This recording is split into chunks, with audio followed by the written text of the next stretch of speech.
mean, vinyl was massive.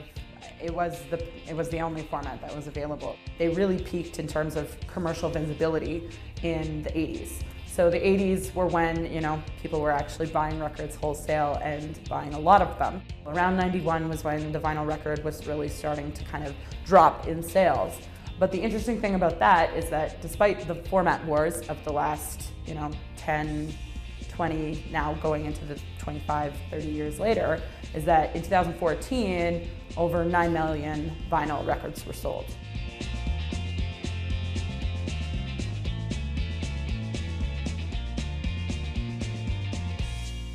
Canada Boy Vinyl, you know, we're striving to become a full in-house facility where we offer all the components of how to make a record here in shop. That involves lacquer mastering, plating or galvanics as it's known, and of course the pressing of the records themselves.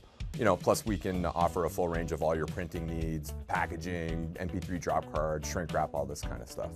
One-stop shop.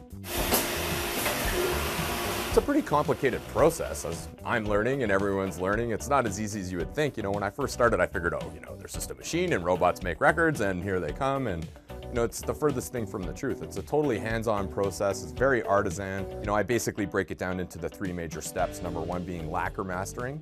So we take the information from the band and we put it into our cutting lathe downstairs and we cut what's called a lacquer master. So that's the first sort of positive impersonation of what your record will become.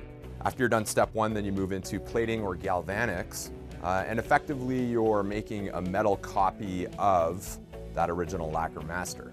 And we grow what we call stampers, and those stampers, we then take those and move them into step number 3, which is the pressing machines themselves. So you make an A-side stamper and a B-side stamper, and that's what you use to squeeze out the records.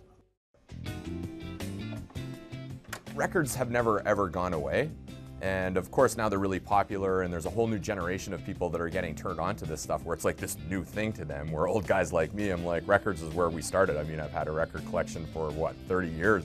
You can't beat that warm analog sound.